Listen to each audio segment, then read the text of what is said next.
Now, and we're up on YouTube. I forgot to do the goddamn community thing again. Shit. It's on the fucking thing, chart and everything. Is that live? Oh, yes. I just swore. Okay. I swore live. I did. Right. I absolutely swore live. I don't see it. Try refreshing. It says we're on, but I don't see anybody in yet, so maybe not quite yet. There we go. See it? Yeah. All right. Ooh, 3 on Periscope. Hello, everybody on Periscope. We're about to get crack-a-lacking. We're about to get percolating. That's what we're about to do. Let's get it started. Boom.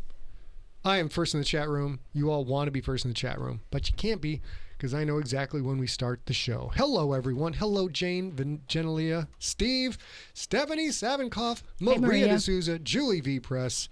Hello. Hello, A.B. Sigler. Oh, wait a minute. You're sitting right next to me. Yeah, you've seen me today. Yes. I would like to point out to everybody the welcome graphic today is Nelson. quite stunning. We have got 2 of our movies represented in our graphics. Those of you who are not familiar with Talladega Nights. Hey, Shannon. Hey, Brittany. That is, hey, Tracy. that is a shot hey, from that. And of course, Charlie Sheen. Say what you will about Charlie Sheen, but in Major League, he was awesome. He was awesome. David Lamb, welcome. Mario, Beth, Richard, Tim. Let's go. Let's go, everybody. Let's go. Baby, ready to get on the main camera? Get things percolating? Here we go. 3. Wait. 3, 2, 1. Hello, everyone. Hello. I would like to point out I'm wearing my favorite T-shirt. Believe it or not, this is truly his favorite T-shirt. It's my favorite T-shirt, and I can fit into it again. I have lost how much again? 20? Yes, something like that. Something like 20 pounds in the past year, somewhere in that ballpark. 20 or 20, I don't know, something like that. But there was no wearing this shirt. It was not a good look. It was not a good look. Now it looks halfway decent, so that's okay. Hey, Beth Copenhaver. Hey, Mama A. Hello, everyone. Okay, getting zaps from Twitch. Apparently my mobile dashboard is ready on the Twitch.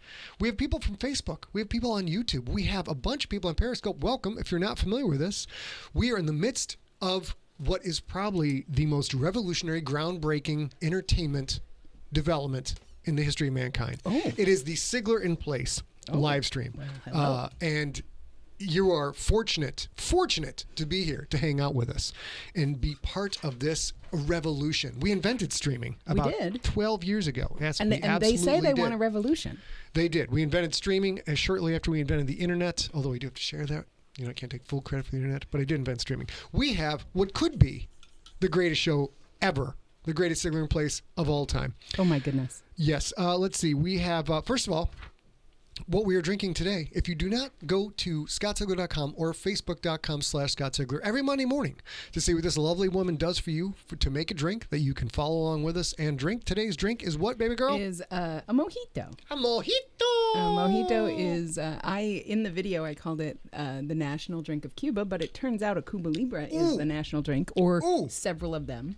Okay, that'll improve my mood right away. That's very good. Yeah, that's these very are good. light and refreshing. We were expecting this whole week to be incredibly, incredibly hot. And when was that? Was that Saturday? Was the real hot day? I don't know. Someday this tuned weekend. So, yeah, someday on Memorial Day weekend. Tuned out. They said it would be 91 degrees, and in Southern California, it's difficult for it to get much higher than like 88, 89 very often, especially where we are kind of close to the coast.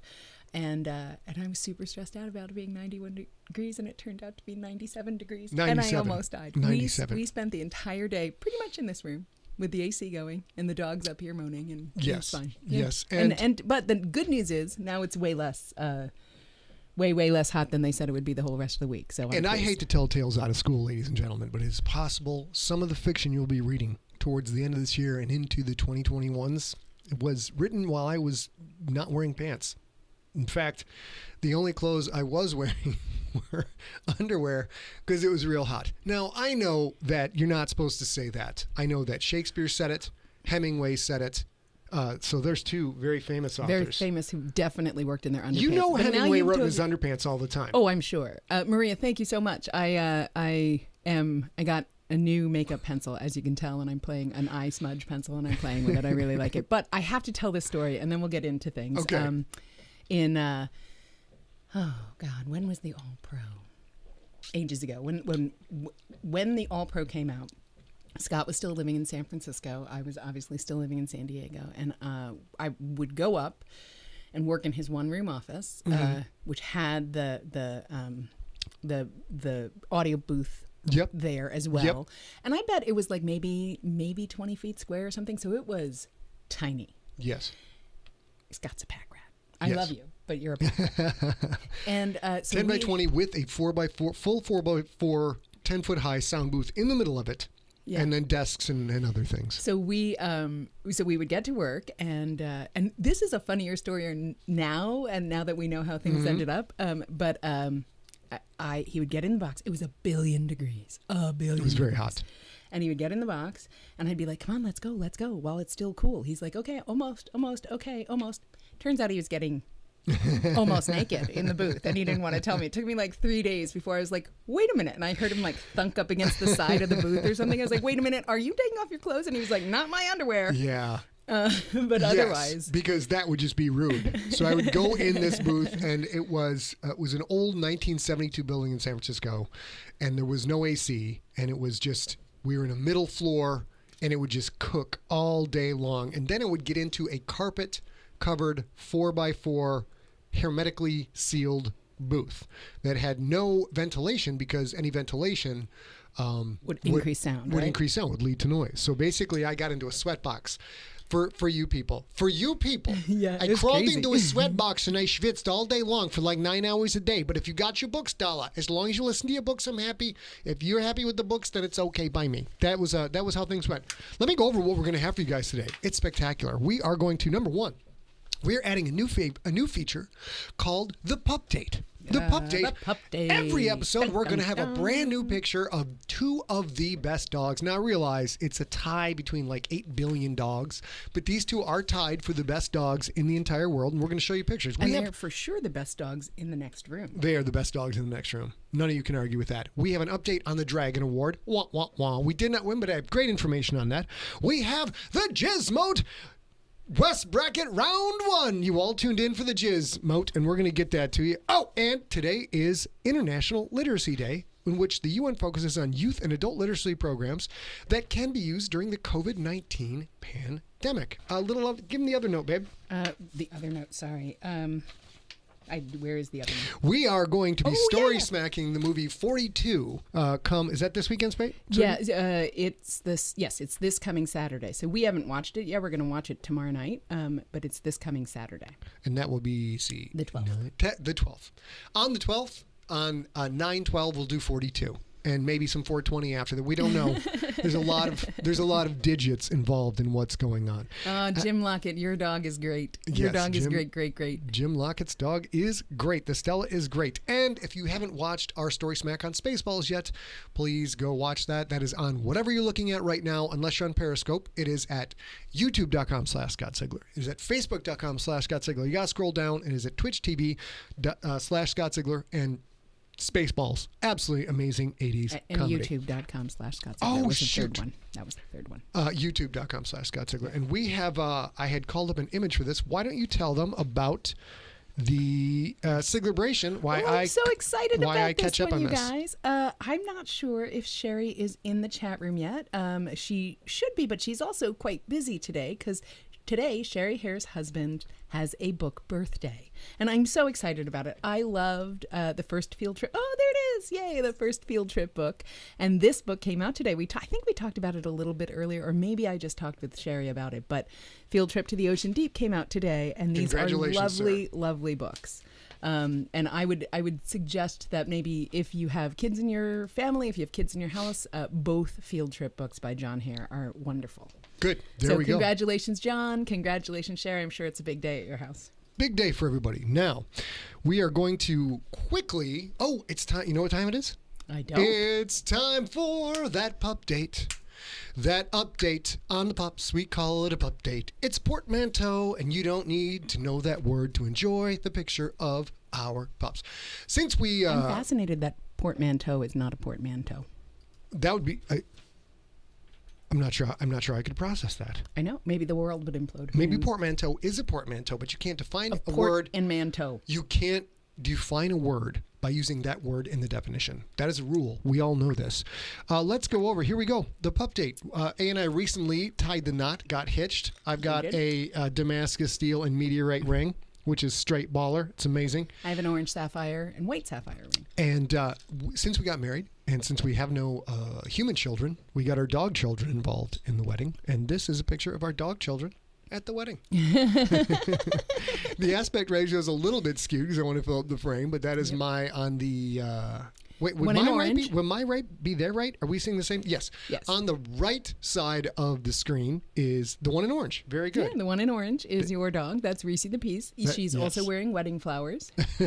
And then the left side in green as my Squeaky McGeeks. Squeaky in this picture, and pretty much all the time when she's outside, is a little bit like that all the time. Yes. Like, who's coming up to mess with me? Who's coming up to mess with me? Wishing she was bigger so she could murder people, which is an emotion I understand. I understand that completely. Every episode of Sigler in Place, including this episode, we do what we call a sponsor. Our sponsor is actually a nonprofit organization that is looking for a little bit of donations, and these all of the nonprofits that is grabbing right now are ones that also need are having trouble in time of COVID or trying to do things pertaining to COVID related stuff. Our sponsor this week is none other than Amy's Farm Animal Sanctuary. So this one came as a recommendation from our good friend Ruth Carter. Mix Carter thought that joining this joining this rescue as a volunteer was a good idea. They do the craziest things. Sometimes muck out stalls and stuff like that. It's a farm animal sanctuary, but they also sing. So it was New Year's, or not New Year's Eve, 4th of July, and they go out there and they sing to calm down the farm animals because the fireworks And upset farm the animals. Farm animals calm down from singing? Because I've been looking for an audience. Apparently so. So I thought that was wonderful. This was a recommended charity by somebody who joined Sigler in Place, so feel free to do that. We do have a few more of these that will be coming out. So most of the time we're looking for things that are relevant and happening in the world. Like I looked at fire charities today because there's fires on both coasts of the United States. Well, fire! Yeah, but I decided to go with this one because us getting through it as a crew, you junkies out there and us in here, is also important to me. So this was a recommended charity that one of your fellow junkies volunteers at. Oh, and fabulous! So we make I forgot. I gotta show you guys what's going on the website. We got pigs. Yeah. We got goats. And I actually love this because they do specifically they do farm animal rescue from abuse or neglect or age or people who are just going to destroy the animal because they're too old or they're non-productive or something. Also, though, and this particular page talks about it. Amy, who founded the sanctuary, is a trauma survivor, and she spend some time and money going back out into her community and finding ways to help other trauma survivors, kids who have been displaced or adults who have had trauma in their lives, things like that, and does things like this. So I love this charity. Ruthie, I'm so glad you brought it up to us. It's such a fun, cool, real good work in the community kind of a thing. So anyway, if you guys have want to give them a signal boost, that would be great. If you have a little extra bandwidth in your budget and you want to contribute, we always contribute to every charity that we feature. Yes. And there we you go. contributed to this pig right on the left, as a matter of fact. Yeah. Okay, Mohammed, we're banning people. We are using a software suite called Restream.io, and that is what allows us to serve one stream to YouTube, to Facebook, to Twitch, and to Periscope. And it is expensive. I don't mind the cost. I mean, it's for you guys. I don't mind the cost as long as you're happy. Jeez, oh, Pete. Lalu. I'm not going to believe. What I was saying is we are swamped by spammers because every now and then we pop up on the front page of Facebook on a live stream and many new people jump in and check us out. If you're new, I am a New York Times bestselling author, Scott Sigler. Go look at my books. I'm fabulous. And also I have a nice shaved head. But we get a lot of spammers coming in, and Restream, once you block someone, they never get to come in again. So it really cuts down on the recurrence of spammers, although we do get them every show, and we try to get to them as quickly as we can. So Ruth just chimed in the chat room to say that Amy's Farm Animal Sanctuary offers cow hugging. If you need to hug a cow. That sounds like I think it's fantastic. That sounds like something you'd say when you're mad at somebody. You're like, hey, you, why don't you go hug a cow? I mean, but don't you think that would make them feel better? Like, no, try it with me. All right. Hey, you, why don't you go hug a cow? That sounds pretty fun. Maybe I Well, will go hug a cow. a lot of things they said in the 1920s now sound fun. Like, we're going to throw down some lead and slap some leather. And you're like, okay, that sounds like a Tuesday. That's a great time. But no, that means they were going to murder you and then also beat you up after they murder you. Is that the slap the leather part? I'm not sure. Okay. I think that was boxing gloves, which makes no sense. I don't know. The 20s were a very weird time. All right, so let's cover this. We're about to get into the GSMOAT. That's right. We're going to be talking about a moat full of sports movies, and we're going to work our way down to the greatest sports movie of all time. But for now, we're going to go over this. The Dragon Award happened, and let's see here. Boop. And as you know, we're encouraging everybody to vote in the Dragon Awards. We did not win. We wanted to give a shout out to the actual winner. But first of all, I would like to give a compliment to all of you. 8,000 people entered the Dragon Awards this year. It was down from 11,000 from last year, probably because people weren't at Dragon Con. And out of those 8,000, you guys brought almost 10% of the entire voting body for the Dragon Awards. We had 786 clicks. We set up a link at Bitly so we could track to see how things went. We promoted that at Twitter, Facebook, and our newsletter, etc. As you can see, email 565. We did great. You guys did great. People rallied around it. It was super fun. You would think that bringing 10% of the entire thing, that you might be able to sneak in a win for the best media tie-in novel. But alas, that was not to be. Somehow you can't. Yes. Is Firefly Belgian? I don't know. It's possible. The winner was The Ghost Machine, a Firefly novel by James Lovegrove. So apparently there had to be some kind of rally out there somewhere from the Browncoats, because boy, how do you beat when you bring 10% of the entire voting block yourself and you still get beat? So damn those Browncoats. Can't stand them for now. I'll probably be okay with them tomorrow, but hopefully whoever has read that book, it's a great book. I don't think I'll have time to read it. I'm not sure if Tyson Sigler was talking about your book or the book I don't that know. won, but it could be and here's the thing. Hopefully I kind Tyson of love, Sigler's talking about my book. I hope. Of course. Well, you can talk about both. It is. But It is an awesome book. So yes. I also kind of love though that it wasn't a big who knows? Like it wasn't Star Trek or Star Wars or something that has such a huge media drag to it. You know, right? I kind of like that. That it was, if it was going to be a fandom, it's a fandom that struggled so much. It's a pretty hardcore fandom. But speaking of fandoms, there were two Star Trek novels up for it, and today's Star Trek Day, isn't it, babe? Is that right? It is. It's 54 years from. 54 years or 56 years from the original, the first episode premiering. Yeah. Holy cats. Which I love. That's great. That's great. All right, ladies and gentlemen, now that we've gotten through all of the regular stuff and we're 20 minutes into this, the best show you've ever seen in your entire life. And this is kind of neat. Emily, who we know is a bookseller, says that a lot of people have been buying that Firefly book. Yeah.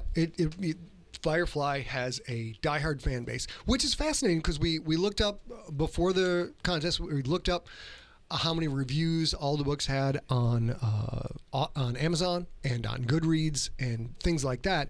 And the clear winner seemed to be the one Star Wars book that was in the running for it, with 10 times the reviews of any other book in the category. And the one that had the least of all of the stats was the Firefly book. And yet the Firefly book managed to rally the Browncoats together, and they got themselves a win. So, but all I want to do is tell you all that, say all of you who did vote for it, thank you very much. Appreciate you taking the time to do that. Appreciate it a lot. If you haven't read Aliens Phalanx yet, I'm not going to lie to you. You're missing out. It's almost as entertaining as this particular show, and this could be the best show that's ever been on. And Tyson agrees with you. He's talking about your book, of course. Thank you, Tyson. Appreciate that very much, sir. Now, ladies and gentlemen, it's time to get into the GSMOAT. Here we go. It's time for the greatest sports movie of all time, which spells out GSMOT, but sometimes if you pronounce it as one whole word, it says GSMOAT, which could have a whole different meaning, but we're not going to worry about that right now. As you can see, the bracket is starting to fill out, get into round 2. We're starting to get there. Over on the East and West Division, opening round battles are complete. We're going to, at some point in the future, have Hoosiers versus Creed, Days of Thunder versus Field of Dreams. Then in the West Division, Rocky versus Bloodsport, and Space Jam versus Any Given Sunday. Who will those movies potentially meet if they make it to the final round? Well, we're going to start introducing those contestants right now. Yes. Iceberg has the corporate back. He's like, finally, the brown coats won something. poor brown coats. Such a diehard fan base, and they can't get quite enough ratings to keep some stuff going. It's right on the edge, right on the edge. If we look at our North Division, remember, now you're looking at the North Division. This goes from right to left. Cannonball Run is up today, a number 8 seed, which narrowly defeated Draft Day to move into, that's what A calls a pigtail. It's actually called a play-in or a rat tail, but I like pigtail. I keep forgetting. I knew it was an animal tail, but he only said it. He was talking to Rob Otto, and he said it one time, so I'm not sure. This Muddy Rescue Pig would agree. Oh, absolutely. Would agree that is pigtail absolutely. Pigtail is a good idea. It is a pigtail. So now we're going to be going over today. I'm going to introduce the contestants in a moment, but the top half of the North Division bracket, we've got Caddyshack versus Cannonball Run. We've got Talladega Nights versus Major League. It's going to be something. Let's take a look at the leaderboard, ladies and gentlemen. Those of you who don't know, we ran a challenge, CHLONGE, prediction poll for this tournament. We ran it before the tournament started. You can't get into it now. We had 65 people enter with their best pick, their prediction picks, basically a NCAA Final Four type prediction bracket, and we're going to take a look at that right now. Who's in the lead?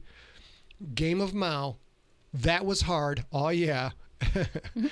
GSMOAT, Legower, and mine are all tied in first. Now, tied for fifth are a whole bunch of people, and we'll just scroll through them right here. And keep in mind, everybody is tied for fifth has only missed one game. Is always Bloodsport. I love that one. Well, hopefully Bloodsport will continue because wait, the answer is always Bloodsport. Pick Bloodsport to win it all. Good luck with that one. And then we go down all the way through the charts. I don't know why. Am I all the way in the last? I'm probably. You're probably not all the way to last. I tried to predict what you guys would predict. I didn't predict what was the actual best movie. And as you can see, does the FTO know his peeps? No, apparently not. Because I have gotten 6 out of 8 right. Let's see who's down at the bottom. Not that we're going to make fun of you at all. Definitely going to be me. But we're totally going to make fun of you. Yeah, I'm in second to last place. No, I'm in third to last place. It looks like we can't scroll all the way down, but the kids take it all is at the bottom. And that's a clear last place. And Untitled is up from that. And then Girls Rule seems maybe not. And ABS winner. But keep in mind, that's me, and I'm not doing terribly as we go up to the top, it is anybody's game, ladies and gentlemen. Anybody's game, because once we get into the second round, that's where things are going to really, really start to get interesting. So let's take a look at our matchups, and let's queue up I find this one so interesting. Category. So interesting because I think I mentioned I tested the challenge site by just clicking through, and those are my votes. Yep. So I didn't really get to choose, and that's why I vote. You were just grabbing and dragging. I forgot about that. Right, and so that's why I vote in the weekly vote, but I don't count my own vote because I can't win prizes from the. We are verboten from winning prizes. But I don't count my own vote, but I do it. That was a German portmanteau for nautical vessel, and what version of software are we on? It's called verboten. Verboten, yep. yeah. Yep. So yep. I do though have I do vote every week, and I had trouble this week. I didn't have so much trouble with Cannonball Run and Caddyshack because they're different. Quite different in their bracket, so either you're like a slapstick or you're not, kind of. And I had a ton of trouble with the other bracket, and no one else did. All right, well, let's take a look. No one else did. We are going to do, as always, your FTOs on the fly, totally off the cuff introduction for each of these movies. We do a ring walk up. Here we go. In the right side of the bracket, hailing from 1981, I think it is, the movie that starred Burt Reynolds, Roger Moore, Farrah Fawcett, Dom DeLuise, Dean Martin, Sammy Davis Jr., and many others, including Adrienne Barbeau, who was extremely hot in the movie and in real life. It is the coast-to-coast illegal racing movie where they drive faster than 55, and therefore Sammy Hagar is a big fan. It is Cannonball Run! And its opponent from 1980, starring Chevy Chase, the late, great Rodney Dangerfield, Bill Murray, who is late, great if you count zombie movies, and who is not if you're in real life, and also Ted Knight. It is the absolutely amazing Carl the Groundskeeper, and also a great gopher. It is Caddyshack. I mean, I think you're pretty good at these. Thank you. I appreciate Especially that. to be totally on the fly. That's kind of a thing. Because I'd be like, and in this corner. And she's not saying that just because we're married, but it sure doesn't hurt the marriage, you know. And I'd never say another thing. Little sugar between each other. We do it before the show. Actually, we have a little ramp up. I'll tell you guys, because sometimes the writing gets to me. And I get into a horrible mood, or the world gets to me, etc. So I will share this with you guys. This is what we do before every show, because we are here to entertain you. We're here to put a smile on your face. This ain't about us. It's about you. We pre-showtime reminders to each other every single time in italics. Number 1, we do this for others. Make sure we smile and have fun. Number 2, all problems, personal or technical, will be solved after the show. So if I say something untoward, we'll talk about it after the show. Oh, and if the more tech takes a often. crap, I will, instead of being like, yeah, you cursed kids, and I would have got away with it if it wasn't for your vocal filter that crapped out on me. Shake my fist. We take care of that after the Dan show. Baker. Yeah, and I will say he more often the thing that we're complaining about after the show is the technical aspects. His is technical almost always if he's mad, and me, I'm mad about like some injustice I feel has happened, and he's like, "All right, we'll talk about it after. It's fine. It's gonna be fine.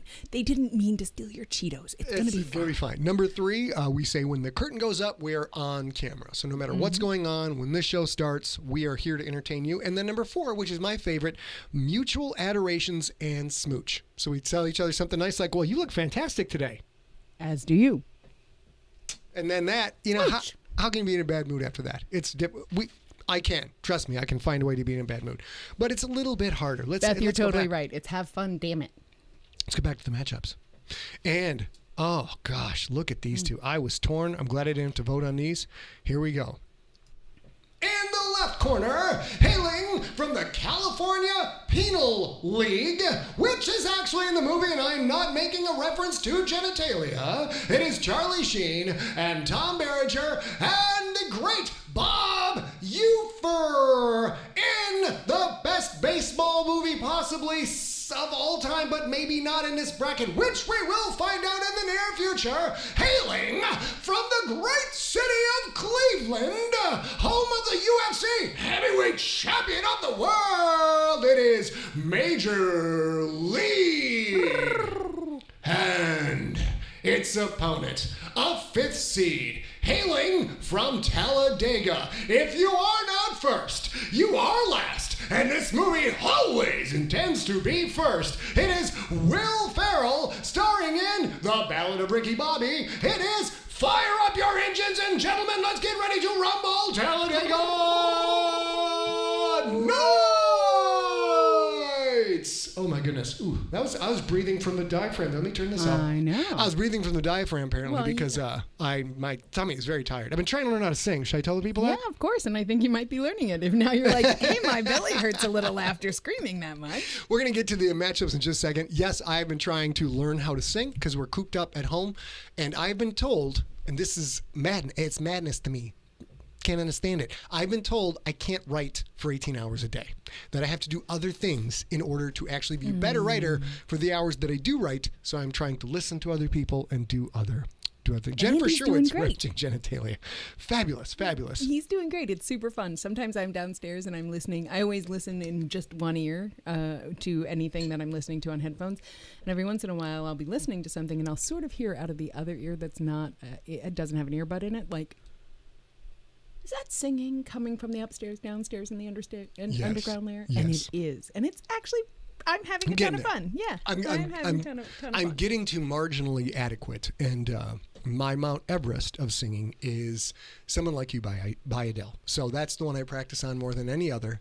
I use a program called Musician, which is super cool. It actually shows you the notes horizontally as the music scrolls, and when it shows you where your pitch is, so you know when you're singing on pitch. Now, just because you're singing on pitch does not mean you sound good, but it does mean you're saying a pitch, which is part of sounding good. So that is how you get And there. I will tell you guys with certainty, he wants nothing but the best for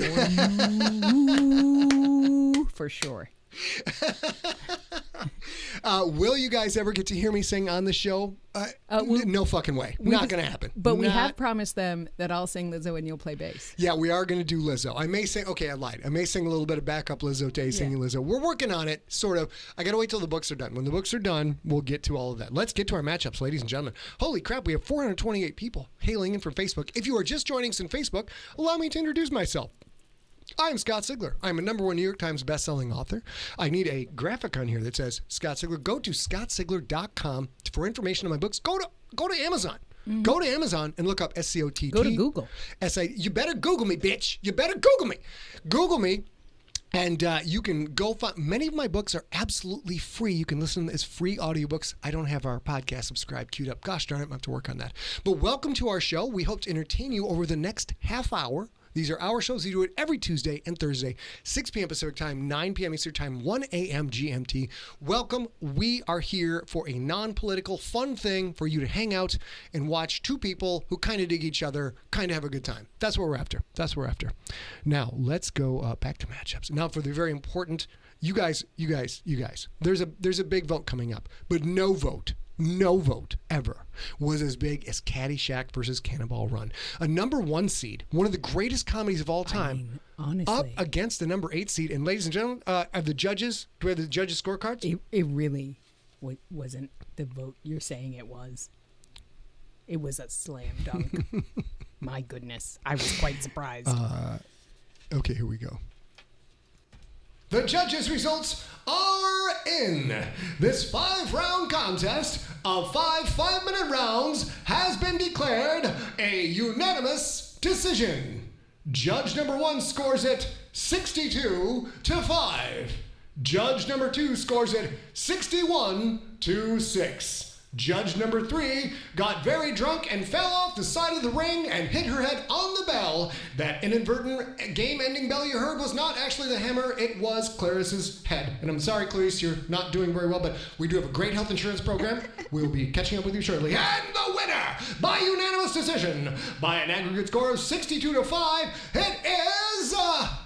I got that going for me on my deathbed, and that's pretty nice. It is Caddyshack. Caddyshack wins, ladies and gentlemen. Caddyshack will move on to the next round. I crazy love that since I can't grasp voting and then a panel of judges, that you made it work for me. Thanks so much. Because every time I'm like, what's going on? Let's swing over. Let's get this entered. I don't think anybody missed this, to tell you the truth. I don't think anybody missed this at all. Oh, I can't do it that way. We'll have to come back to that. Sorry, guys. I got to do that on the other browser. We use this browser because we don't want people to get your emails. But we'll get it queued up here in a minute. Let's go to the other matchup, and then we'll update the leaderboard and see what's going on. There. Got it. Okay. And our other contest, the #4 seed Major League against the #5 seed Talladega Nights. We have a split decision. The judge from the California Penal League scores it 48-21. And I am mentioning the Penal League again because it's in the movie and you can't get mad at me for mentioning the word Penal League. Judge #2 scores it exactly the opposite, 48-21. In the other direction, because we want to have 3 judges because it creates controversy because of the goddamn Belgians. And judge -- scores it 48-21 by a crazy coincidence. And moving on to the second round in a minor upset. No, sorry. In not an upset. The seeding holds court and Major League moves on to the next round, 48-21. Major League with the win. All right. Yes, Brian Craig, we are willing to make complete fools out of ourselves for your amusement. As always. We always have been. We've always have been. My favorite thing that has happened in the whole GSMOAT happened with this. Okay. Where somebody emailed in and said, I don't even know what to do. I don't even like Corbin Burnson. What? And I'm not sure what that means. Is he in both movies? I don't think so. Okay. Or Is he in Major League? Where if we just had Rob Otto and Speed Dial. Well, of course he's in Major. Yeah, Yes, he's in Major League. I but- just got offended that I did not know Corbin Burnson is in Major League. Sorry. Also, you guys, I have to be honest with you. I didn't want to bring it up, but I have to be honest with you. The selection committee, one of them is in this office with us. Just tooting up a storm, oh my God! dude. What is going on with this dog? Oh my God! I want to bring her over and shame her, but it's terrible. Why don't we have COVID masks up here? God, can you point that fan outside? Holy cats! Oh my God! What did she eat? Did she eat the rotted farts of a rabid dead raccoon that had also eaten a dead raccoon? It's been like 30 minutes now. I thought it was you. I didn't want to say anything. Come here. Oh wow! This 62-5. That's a blowout. Yeah, okay. These were both blowouts. Submit score. Let's go. You guys can watch the magic as it happens. Caddyshack, and here we go. I thought you said you know what? I'm a resourceful What is MF. going on with you? 48. Dude, well, don't bring her over here. Oh my God. Well, That what just am I makes it gonna do? worse. I'm going to show her, and then I'm going to shoo her out of the office. Okay. Let's go back to Maine. Guys, please look at this dog before I have the dog assassinated so that I never have to smell this dog's farts ever. Oh my God. It's a technical difficulty injustice, John. It's a technical difficulty injustice. Can you bring me... Look at how little she is and how much farting there is. Jesus. Why don't you just hold her up and shake her? That's going to help. Maybe I squeeze Do we her. have any Kleenex in here? Because, oh Can I my God, squeeze my her? eyes are... No. But All now right. she's wandering out of the room, so hopefully we'll be fine. All right. Let's go take a look at the bracket. We will update this with a better graphic over at facebook.com/Scott Sigler after this. As you can see, ladies and gentlemen, the first match of the North Division is we go to the partial. That was our matchups for tonight. Caddyshack versus Cannonball Run. Major League versus Talladega Nights.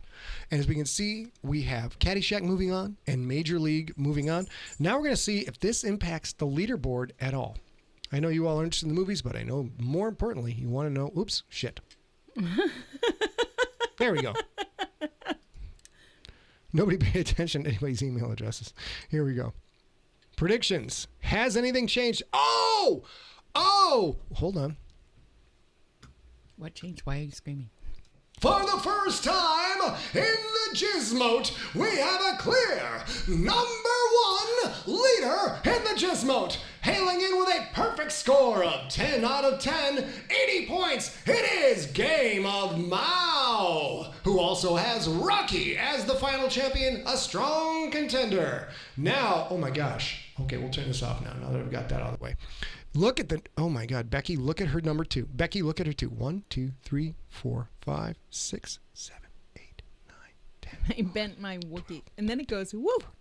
14 people tied for number 2. Are you still dealing with the dog fart? It looks like you are. I'm fine. Okay. It's just so tooty. There's so many. So, let's go back to our partial.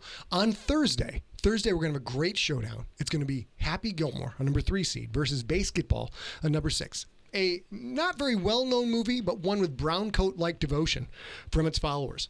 Then we've got a couple of old flicks with old dudes, The Longest Yard and The Natural. And those are that is the original Longest Yard, not the remake with Adam Sandler. We are voting on the original Burt Reynolds Longest Yard, and of course The Natural with Paul Newman. Is that right?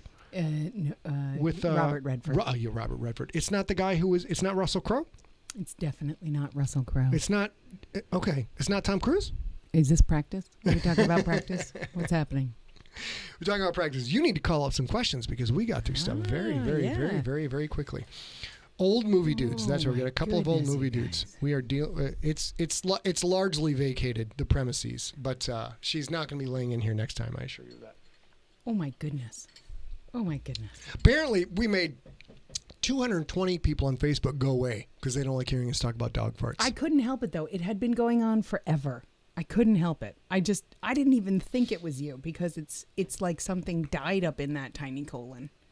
Rob Otto does not like the remake of The Longest Yard. Oh my goodness. Here's the thing. Here's the crazy thing. It's hard to The Longest Yard is the only movie in this bracket that has been strangely, if you just say Longest Yard or Longest Yard movie, the remake comes up. The remake comes up first because the original is so old. But like it's the same age as Cannonball Run. It's the same age of other, and those come up fine. But there's no remake. Even if there is, there was a Cannonball Run necessary remake, right? unnecessary roughness. There's a remake of. Mm-hmm. There are, right? So it was weird, and even on IMDb, it calls up totally a different thing. It's you guys, crazy because people, some people who consider themselves movie connoisseurs, and we love fine acting, and we love to sniff our own farts and other things like not dog farts, our own farts. People don't give Adam Sandler the respect that dude deserves if you are measuring by box office alone. Adam Sandler is a box office juggernaut, making huge money on all of his movies, still making huge money on Netflix, and getting massive streams and downloads from Netflix. So it does not surprise me that any movie of his doesn't come up. By the way, if you guys have not seen That's My Boy, that's one of my favorite Adam Sandler movies, and my nephews tricked me into seeing it when they were both very young. And fortunately, they're older now. Yeah, but we'll tell that story some other time. So we have a couple of questions. We have one from Mario in the chat saying, do we know when there will be a go, no go on Siglerfest 10? And we absolutely do. That's all we know. Well, we know a little more. We have a contract at the South Point. If a Siglerfest 10 happens, it will happen April 1st through 3rd of 2021. And we are going to make that decision no later than New Year's Eve of this year. We're going to do it in 2020. We hope to do it before, we hope to have a lot of information, but it's sometime in 2020. So if there is a Siglerfest, you have 4 months to plan for it. Make no plans, right? Yeah, but absolutely. Make no plans, book no tickets, book no rooms. Don't do that because we don't know what's going on. Right. And I'm working with the South Point weekly, if not more frequently, on moving forward with that and what we will do if there is going to be a Siglerfest and how room sharing works and all of that stuff if there is going to be a Siglerfest and things like that. So end of 2020, which will give you 4 months to make plans, I promise you're not going to get cheaper flights. You're just going to get maybe 3 cents cheaper, but you may not get that money back. So I wouldn't book anything non-refundable until you hear from us. And the way you'll know is that if you go to scottsigler.com/Siglerfest, you will be able to register. For there you go. That's 2021. Good. That's good. Yeah, I think if you go there right now, you can register for 2019, but I would suggest not doing that. Don't you won't get a t-shirt. Don't do that. Don't get a t-shirt. Unless it's one of my old t-shirts, which right now smell like dog farts. Like everything else on the second floor of our underground lair. Everything up here now smells like dog farts. I will also say... I don't know if she drank turpentine, maybe. She drank turpentine. It's unbelievable. Still. She does eat a lot of things. Oh my God. I think I might have lost vision in one eye. Also, I will say... oh God. There's been a discussion that's sort of started today on Facebook saying we need a Siglerfest in place t-shirt. And while I'm all in for that, right now we are working on our book deadlines. And, today our printer went out of business. I was wondering if you were going to want to talk about that. Let's talk about that briefly. Yeah. So as you know, we're behind on GFL 6, The Gangster. Although I have seen the initial run of cover art and it is spectacular. Mm-hmm. However, we have not gone to print yet because we haven't been able to work with our publisher or our printer. And today what news did we get today, my lovely wife? What did we get? Today I got a package in the mail, certified mail, saying that I needed to make any claims I was going to make because they were permanently going out of business. So I read it, I put it away, and I got ready for SIGLERinPLACE. So what I know is... all the work I've been doing all summer with the people who have printed every other book probably means nothing. And I'm about to try and find another person who will print this book for us. So, COVID is I'll pay the fee. COVID's a motherfucker. It's doing a lot of damage right now. And right now we have lost the lovely, lovely people who have given us, who printed the first 5 GFL hardcovers for all of your faces. Did they do the paperbacks too? No, Baker and Taylor does the paperbacks, and I've already, for the record, submitted. No, I meant did they print them? Baker and Taylor printed the paperbacks, and today, instantly, I reached out to my account manager at Baker and Taylor. He's like, "Oh, hey, can you print these books?" John Viscar, you're not helping. John Viscar informs us he just got a new printer. John, if we can print out 2,000 copies of an 800-page book at your place, and then you can maybe you got a 3-hole puncher, maybe just 3-hole punch all day long. I kind of love that though. And we'll get some really long brass brads, the kind we used to use for screenplays. Yeah, it'll be great. It'll be great. So. That made my whole day. It's been a big day. Thank you, John. It's been a big day on the first floor. Give me a question, my darling. All right. Quick question from last episode. Yep. Cake or pie? Cake or pie? Joe Miletto asked cake or pie. God damn it. Hold on. That's not a quick question. That's not a quick question you at think all. about it because it's a huge question for you. It's super easy for me. 100% pie. Cakes are beautiful. Oh, yeah. But pies are better. Damn it. Damn it. Damn it. Damn it. I'm going to go ahead and go along with that one. Cakes are beautiful, but pies are better. We're just going to go with that. Call it a day. Oh, wait until after the show, I tell you the things I was going to tell, that I was going to talk about pie. All right. Give me another question, my darling. Here we go. And if we're fielding questions from the chat room too. Yeah, so. I'm kind of keeping, but now everybody's talking about printing and Got mimeograph it. machines. So we've answered, are you still planning a Sigler Fest in 2021 from Brittany, who's in the chat room. Dan Williams asks, is there any other Aliens book required reading before reading Phalanx? No, there's zero. If you want to read Aliens Phalanx by me, by this lovely face here, I specifically wrote that book so that if you've never seen a movie, never read a comic book, and know nothing about the franchise or the series, and people are like, Ridley Scott, you're like, who? Like, you don't have James Cameron? What? No, you don't need to know anything about anything. Go get Aliens Phalanx. Basically, it is a standalone fantasy novel. It is very Sigler-ish, meaning it's got some gross stuff in it. Also, I was really pissed that I have not been nominated for a Hugo. I know it's fixed. I should have been nominated for a Hugo this year for the best vomit scene ever, and I was not. Oh, for sure. So the politics raging through the Hugo committee, and I can't. There's no one who wrote a better vomit scene. No one. Why am I not getting that award? I don't think there is a vomit scene award. You don't need to read anything or see anything or know anything. Just go get Aliens Phalanx, especially if you're hankering for some Sigler books, because you've read the rest. You will. Trust me. Trust me. You will enjoy it. I've talked to many fine people who've read this book, and they all say they tell me it's spectacular, and I don't know, but that's just what I've heard. Give me your glass. Oh, okay. Next question. Next question, who, from Sean, who's in the chat room, Sean Dyer, who is the inspiration for Hokor the Hook Chest? John Viscara says, Aliens Phalanx was printed on his old printer. John, thank you so much. You're so helpful all the time. Who was the inspiration for Hokor the Hook Chest, the coach? Mm-hmm. The coach, Hokor the Hook Chest, is a portmanteau. It is not. It is largely inspired. Totally not a Alicia Vickery, is my vomit scene better than Stand By Me? I say it is. Because no one was about to die in Stand By Me from the vomit. So there. I mean, also, unless the corpse that died. involved a lot of pie. Yes. What was the question again? Oh, Coach Hokor the Hook Chest.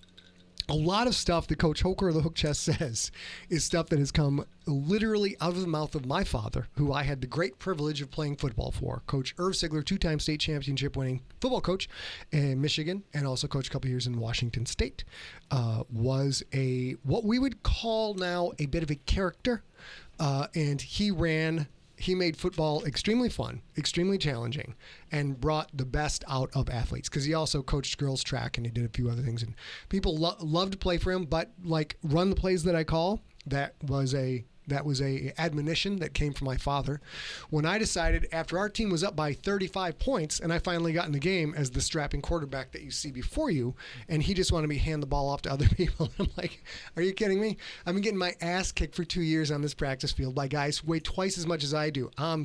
Papa's running the pellet. I'm going to call my own play. We're going to do anything, which never ever made Pops, did not make Pops very happy at all. So, but a lot of the stuff is from him. A lot of it is caricature, like the stereotypical football coach stuff. A lot of his stuff from Bear Bryant, who was the famous coach, original coach from Alabama. Mm-hmm. So Coach Hokor comes from a lot of different places. And the basic approach for Coach Hokor is football coaches and high school coaches in general often seem gruff and may seem dispassionate and aloof, but you don't do that job unless you really, really, really want to coach kids and help human beings become better human beings. Excuse me, my neck just made noise and my computer just went off. Okay, so we know. Great. I will say one of the interesting things for me is, I'd say it doesn't happen a ton. I'd say maybe 4 or 5 times a year. An email comes in through the Contact Us line at scottsigler.com, and it's somebody who is essentially saying, hey, this is a weird question, but I played football for a Coach Sigler, and I think he had a son named Scott. So I'm just wondering if you know Irv Sigler. And almost always when they're telling the story of why they're reaching out to this stranger and asking that question, they use this phrase. Something, something, something, blue twisted steel and sex appeal. Blue twisted steel and sex appeal. That's correct. Those are my dad's favorite things. How crazy it is that so many people actually quote exactly that thing in their Contact Us email, saying like, I don't know if you know this guy, but he used to always say things like blue, and it's always that. So what was that quote? He would say, come on, I know you're blue set.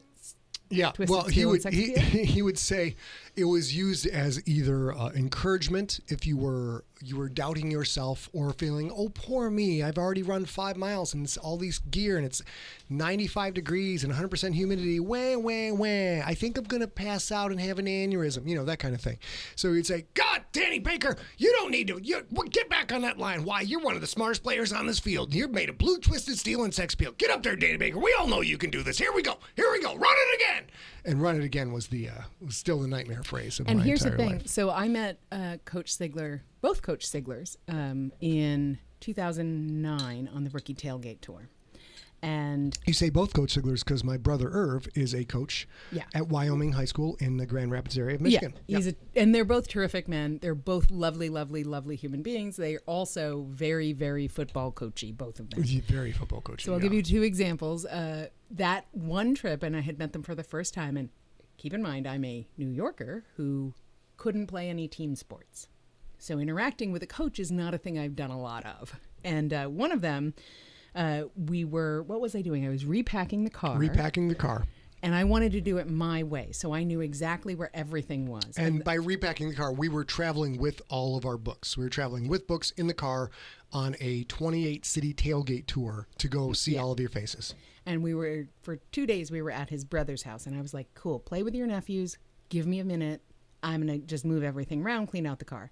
And what happened? So you're inside goofing off with your nephews. I'm downstairs. At my request. I'm playing video games with my nephews, who I don't get to see very often. And they were young. They were like 10 and 8, something like that. Mm-hmm. And as I'm down there having a great time watching my nephews trash me, whatever video game we were playing, I think it was Call of Duty, I'm not sure.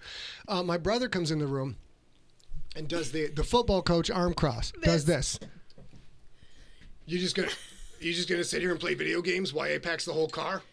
And of course, both the boys, like, they hit pause in the video game, and the boys do this look where they're like, here's the TV, and they just kind of glance at me like this, which is code for like, you're a grown up. How are you going to handle this? Because we don't know what to do right now. And because I was in front of my nephews and he was their parent, I did not contradict him. I'm like, you know what? I'm going to go help pack the car. And what did I do when I went upstairs? So baby? You come outside, and I'm like, I'm not paying a tip jar for this. I'm like, what are you doing here? And he's like, I have to stay. I'm going to help you. I'm like, I don't need the help. I need you to go inside. And then his brother comes out and does the same thing with the arms. And then like, I have to figure out a way to sort of make that happen. So I'm like, can you move these boxes? Yeah. And they both move boxes just around on the driveway. It was great. So I was caught between 2 powerful personalities. My brother, who was trying to set an example for his sons, which are you always help people. You never sit on your butt while other people are working. You offer to help. So I had to obey that. And then, of course, I had to go upstairs and number 1 is better at packing than I am. Number 2, already packed the car. Number 3, she knows where she wants stuff and she wants to do this stuff. She would have asked me for help if she wanted it. So I just kind of stood there and like, just hung out. Yeah.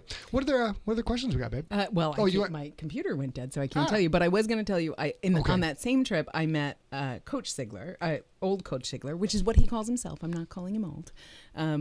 And he taught me to make what was it? Kung Pao shrimp, I think. Yes. Or he was making Kung Pao shrimp, and I love to cook. And so I was like, can I help? Can I learn? I'd love to learn. And he gave me a bowl of cherry tomatoes, and he said, you can cut these in half if you think you can handle it. And I was literally like, But it wasn't that dismissive. The way it wasn't. Like, Coach, can I help? He's like, you can cut those tomatoes if you think you can handle it. And he goes back to doing whatever he's doing. Right. It wasn't at all dismissive, but I like listened to what he said, and I took the bowl and I put it on, and I was like, what?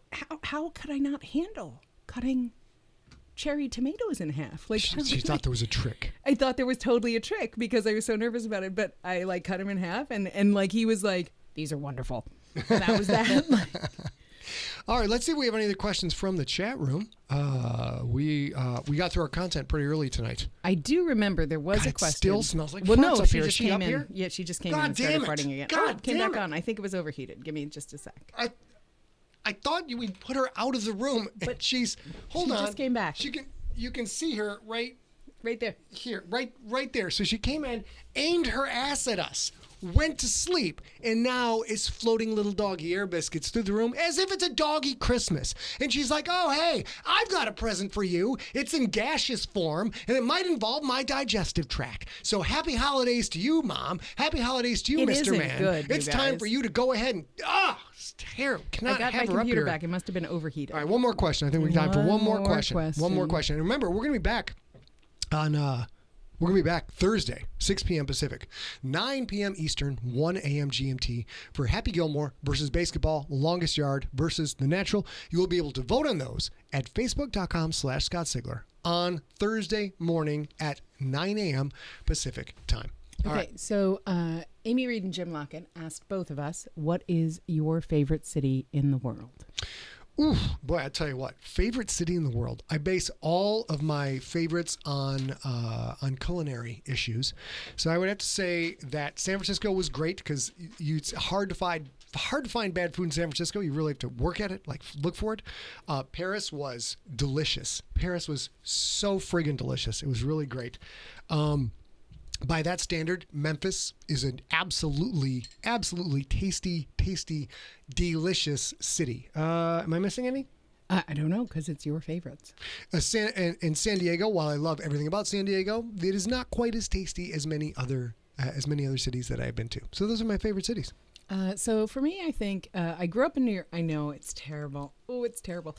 I grew up in New York City, so I am biased, and I won't choose New York because I love New York, with good reason. Mm-hmm. That said, I think I might choose Buenos Aires, Argentina, or Sydney, Australia. Is that a delicious city? Are those delicious cities? Oh, my goodness. Sydney was tasty. Oh, my goodness. Yeah, Sydney is lovely. Paris is, of course, I love Paris, and that's definitely a win because I love champagne. And, of course, Paris is full of great cheese and great champagne, so how could you not love Paris? Now, look, I'm just a small-town pizza lawyer from northern Michigan. And I will tell you this, that I was a product of my upbringing in our culture up there. And I was like, I don't need to learn a foreign language. It's not American. I'm only going to speak American because this is where we grew up, and it kind of rubbed off on me. And I'm like, I don't need to travel no place else. Whatever. I'm fine here. And then when I finally started to become a more noted author and get to do a little bit more traveling, we got to go to Paris as part of we went to Berlin, Paris. We went to Dublin and Leipzig. We got London. Did I say London? Yeah. London. So we got to go to a couple places. We get to Paris. We're shot out, and we get to the hotel. Everything's nice. Everything's great. We're like, we're going to stop by this bodega. I don't know what they call them. I think they call them La Bodega. Sure. Yeah, well, that's actually not French, but it doesn't. I got my impressions mixed up. We go to the bodega and literally let's grab these crackers, which aren't written in English. Don't know what these are. This looks like cheese, and it's like crappy. It's literally 7-Eleven. It's not a brand, it's a 7-Eleven. but it's a bodega. We're in a 7-Eleven with the plastic cheese with the cellophane sealed onto the top of it. We're like, whatever, this is fine. We'll do this. Grab a salami. We'll just sit in a hotel room and we'll chop this up and we'll eat and we'll relax, get a bunch of sleep, have at it tomorrow. And literally this is crappy 7-Eleven bodega cheese. And I'm like, whatever, we'll get at this tomorrow. And it was like, oh my God. I was like, this is possibly the best cheese I've ever had. It's from a hole in the wall drugstore. So, and the rest of the trip in Paris was very similar. I ate many sandwiches off the street because they were all ridiculous. French bread sandwich with some kind of French cheese. I don't know what was in it. It could have been the blood of the angels. I don't care. Yeah. I mean, it was delicious. I will also say that's part of the reason I love Buenos Aires. Buenos Aires has an enormous amount of history. Its citizenry is very, very invested in the life and success of the city in real-time ways. Like the Plaza of the Roses is where mothers came every day for weeks and weeks and weeks to protest their missing children and their missing husbands and things like that. The lovely, lovely, lovely. And now that's part of the maps, the Google Maps of the city. Call that the Avenue of the Roses, whatever, all that stuff. Also, that was where I learned about Media Luna, which is like a 4 p.m. cookie and coffee break. That sounds delicious. Which I'm totally into. And so Buenos Aires is a lovely, awesome, beautiful place. It has above ground cemeteries, sort of like New Orleans does, which are also beautiful. But yeah. Seymour, apparently we have to go to Tehran because she says... Tehran, yeah. Oh, I'd love Tehran is like, if you're in Tehran, like, did you eat? Yes. Too bad. You're eating again. I'm like, I like the sound of this. Yeah. I will not be losing... Next time we are able to travel, that's why I'm losing the weight now, so that when A and I can travel again and I get to go see all of you friendly faces out on the road, I will be able to eat and drink all of the things. It's now 7:01. Yeah. We are going to save these questions, especially the small town pizza lawyer story question, because I want to know that. Is there a Billy too. Pepperoni question? Okay. There is. Yeah. But if you guys have any questions you would like us to ask, trust me, it helps us so much. If you have anything that you want us to talk about, that you don't want us to talk about, that charities you'd like us to feature, any of that stuff, please, definitely send that to info@emptyset. Yes. I need all the help I can get because we're going to be doing this forever, it appears. So any days of the, celebration days, things you want to celebrate, anything at all. I go out to Facebook every day looking to see if there's anything we should celebrate. That's how I remembered today was John Hare's book birthday. But please send them in. That whether or not you think I want to celebrate it, I promise you we do. Real quick, I'm sorry. A prepared all this information and we fell off script at some point. Just some quick notes on the movies. I don't know if these are adjusted for inflation or not, but Caddyshack, 1980 movie, budget of $6 million, box office $40 million. Very, very much a big hit. Usually you take the budget and then you double that, and that covers budget of the movie and promotion, and then everything after that is considered to be a successful movie and profit, at least domestically. Profit. No awards for Caddyshack, which is ridiculous. Cannonball Run, 1981, budget $39 million. Wow. Box office $160 million. It won the German Golden Screen Award in 1985, and A has no idea what that award is. So I am with her. Also for the other bracket, Major League was put out in 1989. Yes. It stars a zillion people you sort of know. Corbin Burnson for sure. Here's the crazy part. Budget, $11 million. Which is not huge, but not bad for that time. Yeah, exactly. Yeah. Great. And box office, $49.8 million. Let's round it up to 50. 50 mil. Not any single no win awards. Of anything. No awards. And Talladega Nights, 2006. Everyone you've ever met in your life who knows Will Ferrell is in this movie. Will Ferrell, John C. Reilly, Sacha Baron Cohen, Gary Cole, Michael Clark Duncan, Jane Lynch, Amy Adams, Andy Richter, Molly Shannon, a billion people. Budget was $42.5 million, and it made $163 million. And it won the ESPY Award in 2007 for Best Sports Movie, which I love. Award winner. Jen Sherwood, send me that picture. We will put that up on the cast at some point. You're all, I see some thanks in the chat room. Thank you for another lovely evening. No. Thank you. I've been waiting all day just to sit down and talk to you and tell you what's going on and listen to what's going on in your life. And my heart swells. My heart swells with admiration. I mean, he says this, but guess what? This is the happiest he's been all day, you guys. I'm not kidding when I say this goddamn book. I hate this goddamn book. It's just as good for us to hang out with you as it is for you guys to hang out with us. So come back on Thursday. Come back on Thursday. Make a mojito. we got to do this thing because we're not Oh, gonna yes. we're not gonna miss it again because we got a lot of emails. After we say our little tagline, I'm going to go hang out with this incredibly lovely, beautiful human being, and maybe I will put a clothespin over my nose, and if I squeeze the dog, maybe she'll get rid of all the farts, and then I won't have to smell this for the rest of the night. Can we put clothespins on our nose and then put her butt by the patio door and squeeze? Oh, put it right in front of the fan and blow it out to the neighborhood, because the whole neighborhood, why should we have to suffer in silence? We are not good at being silent, but please, if you have anything to say, email us at info@emptyset. That is absolutely the best way you can help us do this day or week after week. Content for Sigler in Place, questions for Sigler in Place, nonprofit sponsor ideas, celebrations, anything. We will be back on Thursday, September 10th, which happens to be World Suicide Prevention Day. A person dies every 40 seconds by suicide, and up to 25 times as many will make another suicide attempt. There are also many more people who have been bereaved by suicide or have been close to someone who has made the attempt. So we'll be talking a little bit about that on Thursday, some possible resources. If that is something that is on your mind, clearly you are not alone. You are not the first to feel this way, and there are places you can go. Exactly. And if there's anybody in this room right now who may have ever considered that or tried that, let me tell you from my heart, I am super glad you're here. People are super glad you're here. So come back, hang out, help people who you can help. Yep. Until then, until Thursday. Yes. We want you to stay safe. We want you to stay smart. We want you to stay science. And for the love of science, stay informed. And now we're going to give you a big old smooch. Hold on.